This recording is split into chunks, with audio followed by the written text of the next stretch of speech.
1300개 장기요양기관이 선택한 기관, 신뢰할 수 있는 기관, 창업 경영 지원 1등 기업 국회요.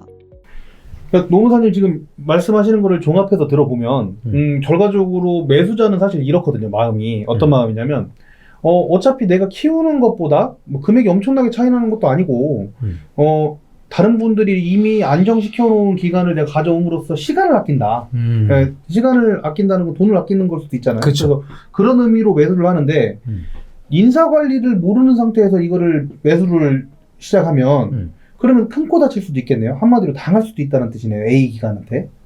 그렇죠. 예. 특히 법적으로 일단 문제가 되는 제가 이제 경험했던 사례인데 그 A 회사가 약간 불량 회사예요. 사업자 마인드가 조금 이게 거시기한. 예. 요양은 아니고 일반적인. 요양은 아닙니다. 네네. 그래서 A 회사가 B 회사한테 이제 양도를 하는 거예요. 그죠? 예. B 회사는 양수를 받겠죠. 그렇죠. 물론 포괄승계 근로자들 100% 다 넘겨받은 거예요.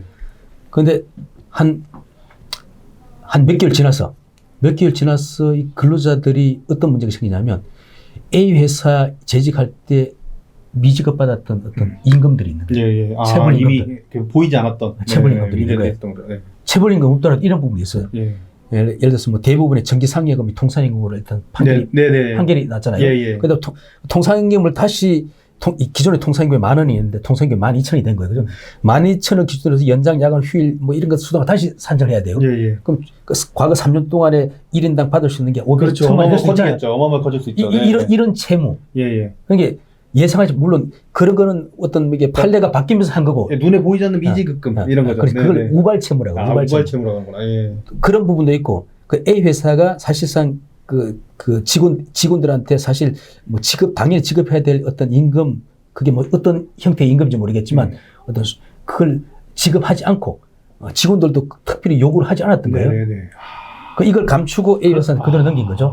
넘기다 보니까 갑자기 B 회사가 어떤 그 A 회사 직원들이 B 회사로 넘어왔단 말이에요. A 회사 직원들이 B 회사 넘어왔으니까 B 회사 이제 직원이 된 거죠. 그렇죠. 그 직원들이 이전 회사에서 받지 못했던 이런 임금들, 미지급, 아까 우발채무. 그렇죠, 우발채무. 이 부분에 대해서 누구한테 받아야 돼요? 이제 넘어왔으니까 B한테 받아야겠죠? 그렇죠. 받은. 양도 양수 있잖아요. 양도 양수라는 건 물적 인적 자산 그대로 넘겨받았으니까 빚도 넘겨받은 거예요. 우리가 상속할 때 그 빚과 어떤 자산을 그대로 다 물려받듯이 그죠?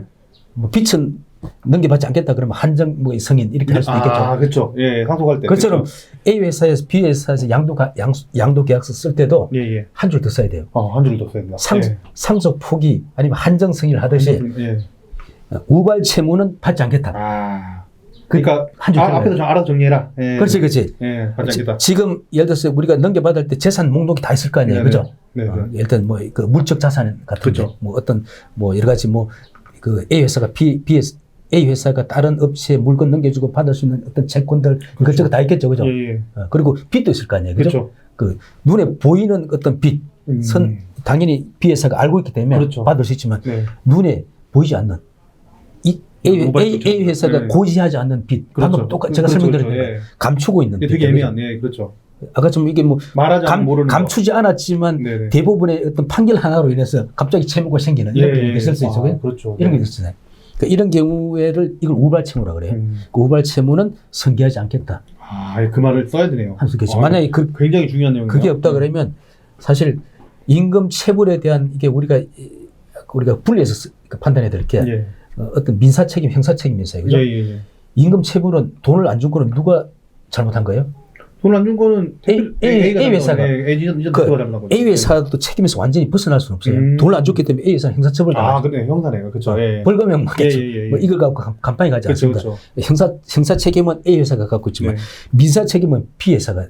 그러네요. 이거를 민사상으로 계약을 했으니까. 그래서 계약했으니까. 그러니까 돈 지급할 의무는 B가 있는 거예요. 그러네요. 우발 채무를 만약에 떠안지 않는다는 어떤 쓰지 않으면. 그렇죠. 그러면 이번에도 한번 정리를 한번 하고 갈게요. 그러면 이거를 이제 요양원에서 적용을 하면 이제 그 일부러 근데 이거는 지금 속였을 때를 말씀을 하셨는데 그렇죠. 대부분 요양원에서는 그 무지로 인해서 이전 원장님이 뭐 포괄 임금 이런 게 많잖아요. 그렇다 보니까 내가 실제로 240만 원을 매월 월급을 줘야 되는데도 불구하고 220만 원만 주고 있었어요. 네, 예를 들어서. 근데 그걸 아예 모르고 있었어요. 아예 모르고 있다가 그런 직원 한 40명 있었다. 그러면 20만 원씩 40명이면 800만 원씩 미직을 하고 있었던 거예요. 네, 예. 근데 그거를 인사 관리에 대한 그 부재 때문에 그런 그 전문성 부재 때문에 A 대표님도 그걸 모르고 있다가 인수인계 할 때 당시에 모르니까 고지를 안 한 거예요. 그렇죠. 네, 고지를 안 하고 그걸 그대로 포괄적 양수양도로 그냥 계약을 딱 받아버렸다가 이걸 나중에 똑똑한 직원 한두 명이 갑자기 들고 일어나서 이거 다 달라. B 대표님한테 얘기를 하면 그러면 800만 원씩 1년이면 9,600만 원씩 3년이면 9327, 뭐 3억에 대한 해당하는 금액을 B 대표님이 책임져야 된다는 뜻이에요. 그렇죠, 그렇죠. 형사처분은 A가 받고. 그렇죠. 대신에 B 회사 대표님도 형사처벌 당할 수도 있어요. 왜요? 왜냐하면 이거 모르고 그냥 받았는데. 3억의 어떤 임금 미지급이 발생한 거예요. 그죠? 예, 그렇죠. 민사적으로 책임을 져야 돼요. 네. 근데 돈을 안 갚겠다고 개기는 거예요, 쉽게해서. 못 준다. 나는 못 준다. 못 준다 그러면 네. 일단 그 노동청에서는 시정 명령을 내려요. 이죠 1차죠. 네. 시정 명령. 네. 돈을 빨리 갚아라. 네. 돈을 지급하라. 당연히 해야 된다. 그럼 시정 명령 위반에 대한 형사처벌인 거예요. 그러네. 근데 억울하니까 버티는 걸 텐데. 그렇죠. 억울하지 당연히.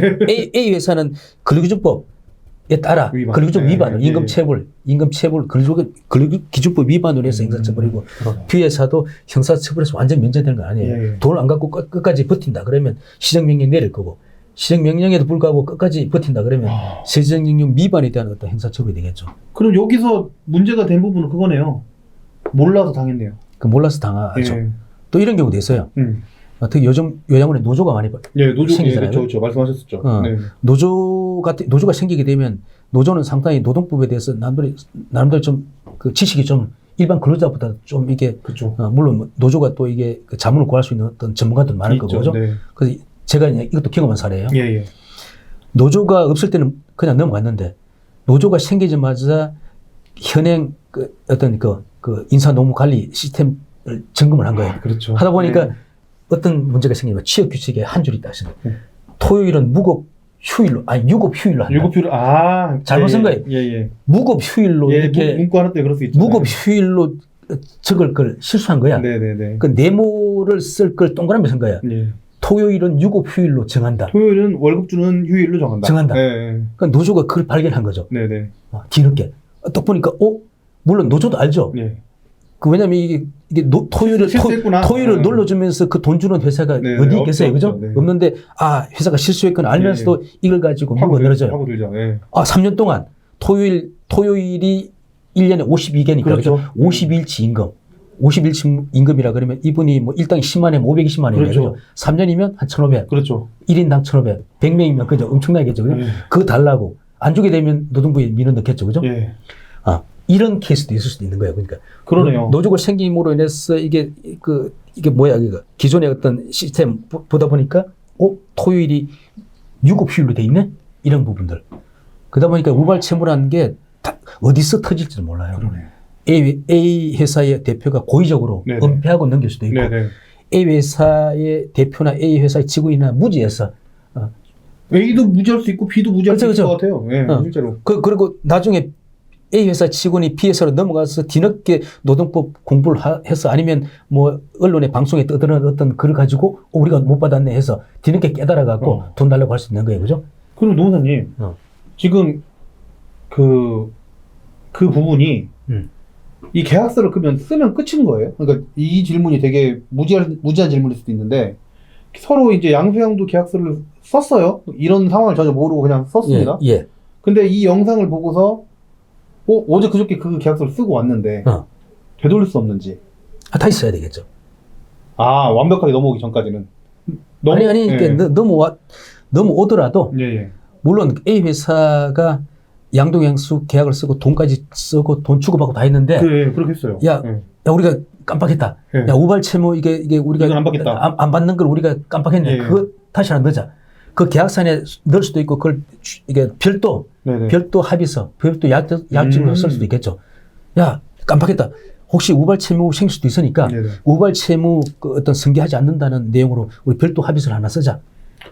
요청할 수 있겠죠. 근데 A 회사가 A 회사가 당당하다 그러면 썩게 하겠지. 그렇죠. 그 A 회사가 뭔가 이게 네. 감추고 있다 그러면 네, 절대로 네. 안 쓰겠죠. 그렇죠. 어차피 받을 거 받고 다 했는데. 그렇죠. 어. 그럼 억울하네. 그냥 끝나겠네요. 그렇게. 그렇죠. 끝날 수도 있겠죠. 네네. 그러니까 뭐안 주겠다고 마음 먹으면은 그거 안 써도 되잖아. 네, 이렇게 나올 수 있겠네요. 그래서 이게 왜냐면 이게 소일구 외양간 고치기는 힘들어요. 그죠? 아, 그렇죠. 네. 예, 그렇기 때문에 사실 양도양수 계약하기 전에 네. 그 뭐 어떤 물론 이게 주변에 컨설팅하는 업체들이나 네. 뭐 돌아다니면서 일단 영업하는 분도 많이 있겠지만 네. 원칙대로 하셔야 돼요. 네네. 어떤 법률, 민형사적인 부분은 변호사, 네. 세법적인 부분은 어떤 세무사, 회계사, 예. 그 노무 관련 또 사람을 또 넘겨받고 예. 또 양도양수와 이런 부분들은 노무사 관련 전문가의 자문을 반드시 받고 진행하셔야 안전하시다. 이렇게 좀 아니, 정리를. 그러니까 이게 실질적으로 우리 그 컨설팅 업체 얘기가 나와서 말인데 예. 뭐 이제 컨설팅 업체일 수도 있고 행정사일 수도 있고 사실 그런 경우가 꽤 있는데 제가 한번 노무사님 보여드리려고 신문 기사를 하나 가져왔어요. 아. 네, 그래서 이 보면은 이제 어린이집 괴롭힘 사건이 노무사 행정사 갈등으로 번진 까닭이라는 건데 이거랑 전혀 상관없는 얘기긴 한데요. 행정사가 이 괴롭힘 사건에서 원장님을 대리해서 단체협약 교섭을 나눴어요. 그러니까 이제 공인 노무사에서 이거 노무사 고유 업무다 침범이다 이제 고발을 이렇게 했거든요. 아. 예, 그러니까 이게 이제 꼭 노무사만 할 수 있는 일인지 이 부분에 대해서 이게 대리하고 인사 관리에 대한 그 부분에 대해서 컨설팅하고 이야기하고 하는 부분이 아니면 그 외에 다른 이런 뭐 행정사라든지 다른 인력들도 할 수 있는 것인지 좀 더 자세하게 말씀해 주시면 더 좋을 것 같긴 해요. 공인 노무사법에 이제 공인 노무사만이 할 수 있는 어떤 업무가 규정이 되어 있어요. 아, 예. 뭐 그러다 보니까 이게 노동법이라는 게 근로기준법 위시에서 한 40개 정도 돼요, 그죠? 네. 노동법 관련해서 자문, 지도, 조언, 뭐 대리, 네네.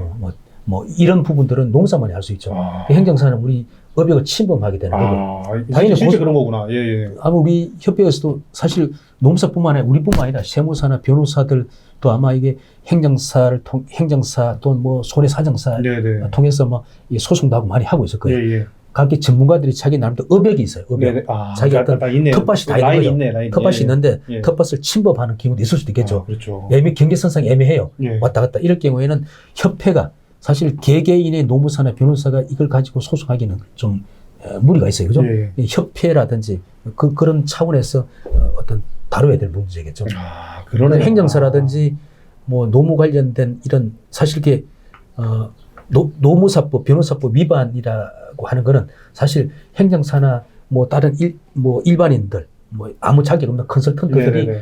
노무 할 수 있어요. 뭐 예를 들어 근계약서도 만들어 줄 수도 있고 네네네. 또 뭐 이게 급여대장 만들어 줄 수 예, 있고 예.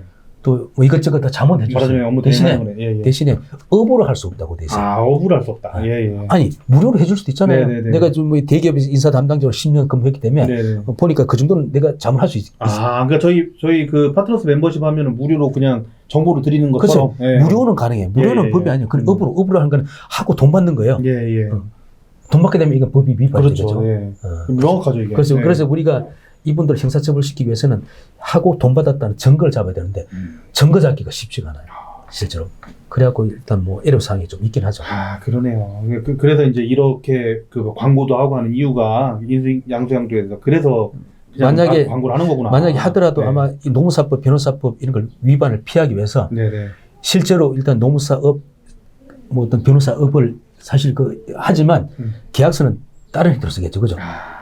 그죠? 아, 그럴 수 있겠네. 뭐 양도양수 계약 고용승계 관련해서 뭐 네네. 구체적인 업무를 쓰는 게 아니라 다른 형태로 쓰겠죠. 근데 대표님들 입장에서는 사실 FM이 좋은 거잖아요. 가장 정확하게 하시는 게 가장 그럼. 좋고 제대로 전문가한테 받는 게 훨씬 나은 거죠. 그렇죠. 당연하죠. 비용이나 이런 부분이 똑같은 비용이라면 당연히 그렇게 하는 게 낫고 제가 알기로는 실질적으로 컨설팅 비용이 적지는 않은 걸로 알고 있거든요. 굉장히 큰 비용을 내고서 예, 실제 아까 물적, 인적이라고 말씀하셨는데 물적에 대한 부분은 공인중개사가 보통 할 것 같아요, 그렇죠? 그렇죠. 예, 그럴 것 같고 인적 같은 경우에 노무사님 원래 그 기본적인 그 고유 영역인데 그 부분을 뻥튀기 해서 뭐 어떤 작업을 한다는 거잖아요. 지금 정확하게 얘기하면. 그래서 물적인 부분은 아마 이게 회계사나 변호사, 세무사들. 세무사들. 왜냐면 그렇죠. 왜냐면 이게 있으니까, 뭐 예. 자산, 뭐 동산, 부동산 그렇죠. 그거 사실 회계 정리 다 해야 되니까. 그렇죠, 네. 그분들이 하고 이게 공중개사는 이게 필요한 어떤 넘겨받을 때 그 어떤 뭐라 그러지 뭐 부동산 매매라든지 네네네. 뭐 양도라든지 할 때 그 그죠? 부분에 대한, 네, 그렇죠. 그때 그 페이퍼 뭐 확인하는 거겠죠. 예. 실질적으로 구체적인 어떤 물적 자산 확인하고 뭐 어떤 채무, 네. 어떤 뭐 채권 이런 것들을 정리하는 거는 세무사나 회계사가 담당해야 되죠. 그러네요. 그러면은 공인중개사, 세무사, 노무사가 꼭 필요한 영역인 거네요. 지금 현재 이 부분에 대해서는 네, 그렇게 좀 정리를 하면 좋을 것 같고. 자, 그럼 이 정도에서 하고 다른 질문 하나 더 드려도 괜찮을까요? 네, 맞습니다. 아까 이제 포괄적으로 양수 양도하는 부분만 우리가 계속 지금 다룬 것 같아요. 그래서 포괄적 양수 양도에 대해서는 사실 지금 더 하시고 싶은 말씀이 있지만 이게 시간 관계에서 더 말 못하는 네. 아주 세세한 그런 사항들이 있으실 것 같은데 네. 그것까지 다 하기는 좀 어려울 것 같고 이제 보통 이 요양원 같은 경우에 그다음에 주간보호센터 같은 경우에는 대표님이 시설장인 경우가 많잖아요. 네. 그리고 실제로는 한 70% 정도가 그렇다고 하더라고요. 근데 그 중에서 가족들도 같이 이 경영에 참여해서 직원으로서 일을 하는 경우도 상당히 많다 보니까 대부분 시설장, 사무국장 이런 행정적인 업무들을 다 보는 그 아주 중심적인 업무들은 대부분 가족들이 하는 경우가 많거든요. 네. 예, 그러면 이 포괄적 양수양도에서는 모든 직원을 전제로 해가지고 이렇게 이제 양수양도를 하는 건데 만약에 새로운 대표님 오게 되면은 그 이전 가족들은 나갈 거 아니에요. 그러겠죠. 예, 그러면 시설장이니 다른 직원 이럴 때도 포괄적 양수양도로 봐야 되는 건가요? 한 3명, 4명이 가족들이 구성원들이 나가고 새로운 시설장님, 그다음에 새로운 국장님 다 앉혀야 될 거 아니에요. 예, 그 비사업장 입장에서는.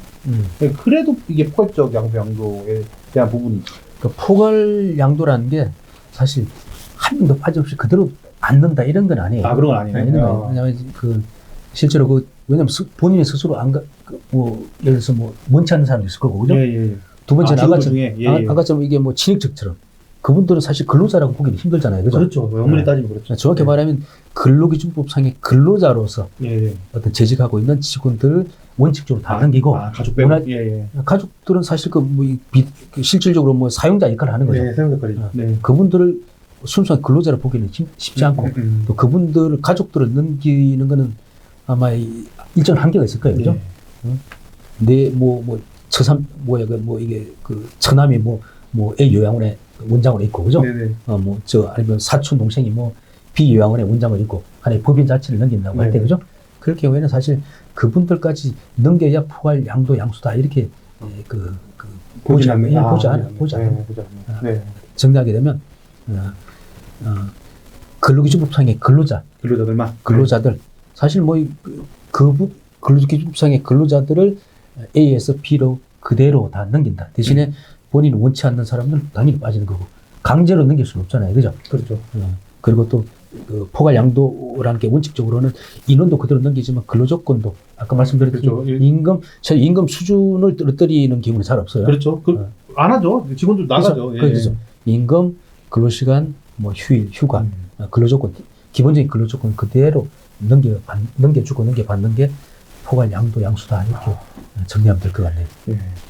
그러면 이제 이렇고 마지막으로 한 번 더 확인하는 질문 하나만 하면은 거의 다 얘기가 다 될 것 같아요. 네. 그러면 매수하는 대표님 입장에서 매수하는 대표님은 그래도 적어도 인사관리를 해왔기 때문에 어느 정도 기본 수준은 있으실 거 아니에요. 아무리 무지하다 하더라도. 그렇죠. 그렇잖아요. 그러면 이게 이제 매수하는 입장에서가 더 무지할 거 아니에요. 엄밀히 따지면. 그렇죠. 예, 그러면 노무사로서 매수하는 분들한테 혹시 해주고 싶은 조언이 있다면 혹시 있을까요? 있으시면 한번 해주시면 좀 좋을 것 같아요. 매도하는 입장에서도 기존에 노무사 자문을 받고 있는 사업장들이 꽤 많을 거예요. 그렇죠.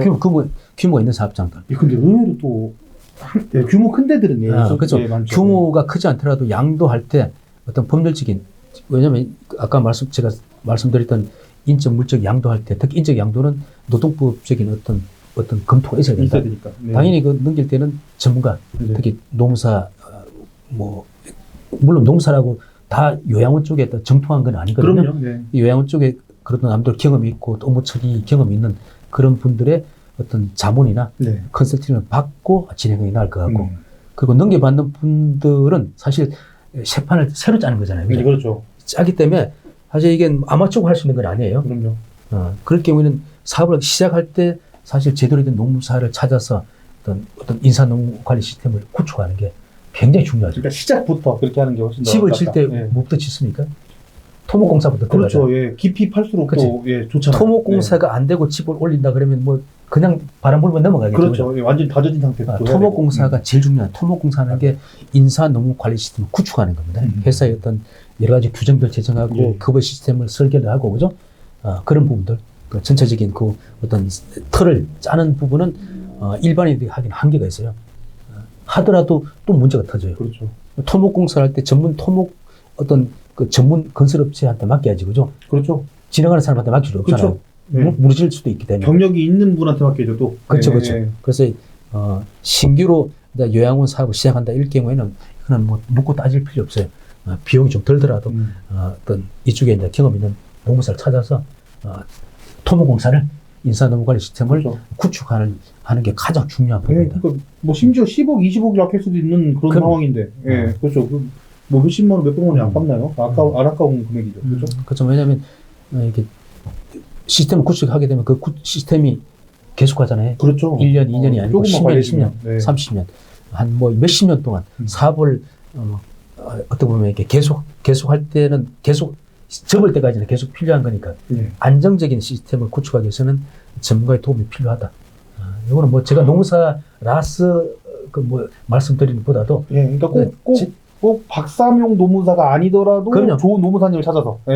그렇죠. 저는 농사이기 때문에 예, 예. 제가 만약에 사업을 한다 그러더라도 네네. 당연히 뭐 관련된 전문가의 도움을 당연히 받죠. 저도 그렇게 생각해요. 그죠? 네, 당연히 그렇죠. 어, 뭐 모든 아무리 대표님이 잘 알고 한다 하더라도 모든 것의 전문가가 되긴 어렵거든요. 네. 그리고 사업을 시작할 때 노무사를 찾아서 시스템을 구축하는 게 정말 좋습니다. 그런데 어설프게 시스템을 뭐 적당히 만들어서 하다가 다시 수정하는 게 너무 힘들어요. 예.